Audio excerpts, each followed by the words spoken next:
foi construído, dentro dessas literaturas românticas com relação aos povos indígenas, um estereótipo. Ou seja, tem um trecho no livro de Iracema que ele fala assim: Iracema, a Índia dos lábios de mel. Ele foi buscar uma etimologia dessa palavra, né, percebe que o Irá vem de mel e o Sema vem de sair ou nascer, né? Nascida do mel, na verdade. Aí ele muda essa perspectiva e coloca Índia dos lábios de mel. Só que o que é que acontece? Ele descreve que o cabelo dela é tão preto quanto as asas da graúna. É uma perspectiva bem interessante, mas também meio que sintetiza uma imagem de o que seria o indígena Tabajara. Iracema é o indígena Tabajara, né? Da Serra da Ibiapaba, o que seria o indígena Tabajara, essa perspectiva, que seria todos os indígenas Tabajara têm o cabelo preto, né? O indígena Tabajara teria nessa perspectiva, teria toda uma imagem totalmente, o cabelo preto, a pele morena, só que na verdade o povo Tabajara passou pelo processo de miscigenação, e isso não diminui se o indígena é menos indígena ou não.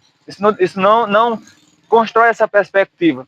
Mas romances tipo de José de Alencar, não destacando essa representatividade construída por ele, meio que constrói uma imagem de o que seria uma aldeia, do que seria também o fenótipo, né, de um indígena tabajara. O nosso povo ele é nativo do idioma tupi, a nossa língua materna é o tupi. Só que nem todo mundo hoje fala tupi. E o preconceito ele existe e não existe um entendimento de o porquê que o indígena não fala tupi. Vê só como é que é a incoerência. Eles nos proibiram de falar o idioma, de diversas maneiras nos oprimiram diante disso, mas ensinam para os seus filhos de que ser indígena é falar o idioma. Uma língua que a gente foi proibido de falar ela, os nossos ancestrais, eles foram proibidos. E falar da língua tupi, a gente fala de massacre, fala de Marquês de Pombal, né, que ele foi o mestiço que proibiu a língua no Brasil. O Marquês de Pombal, ele ainda é descendente da Tabajara, porque a sua avó era uma Tabajara também.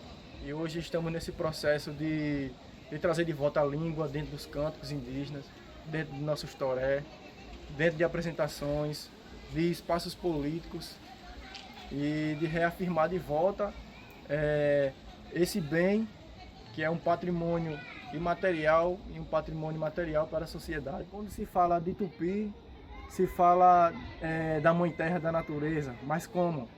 A gente nunca pode dizer Xeibirá, minha árvore, Xeivi, minha terra, porque os elementos da natureza eles não são possuídos em tupi antigo. Então essa é a cosmovisão dos nossos antigos Tabajara até hoje. Então a gente vem trazendo esse processo e é um processo que ele é devagarinho mesmo, que é um processo que a gente tem que adquirir o conhecimento e passar o conhecimento para as futuras gerações, e que são as crianças também.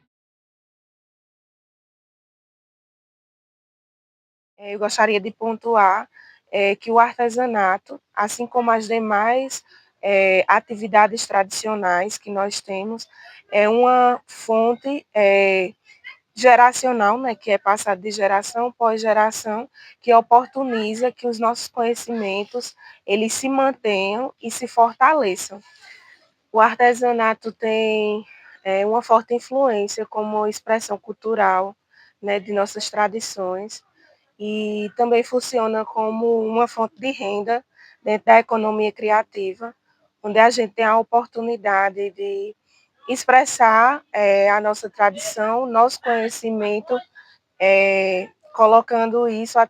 expressando isso através da arte e tendo a possibilidade de comercializar, né? A gente faz tanto para o uso pessoal, né, como instrumentos sagrados, como o cocá, o maracá, né, nossos colares, nossos brincos, e também a gente comercializa, então oportuniza a economia solidária girar dentro do território. A pena ela, para o povo da gente, significa paz, né? E a gente usa muito nos movimentos para se apresentar e para permanecer a cultura da gente, né? A gente está sempre praticando a cultura, que aqui faz parte da nossa cultura.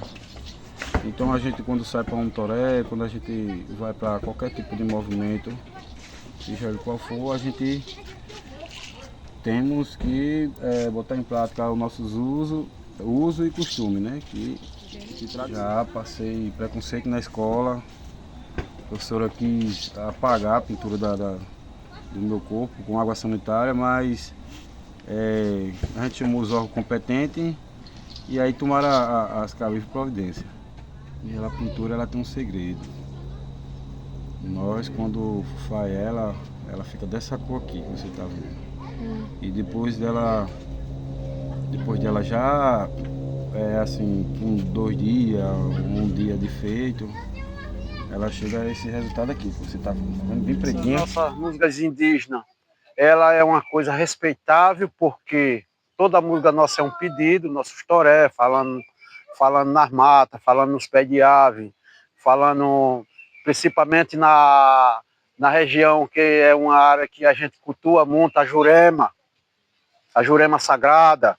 Toda ave para nós é sagrada, a Jurema muito mais, porque foi uma ave escolhida pelos nossos antepassados para fazer uma cultuação nela de saúde. Então, essa ave, ela foi uma ave que teve esse privilégio, ainda hoje tem, que é a Jurema, e também todas as aves.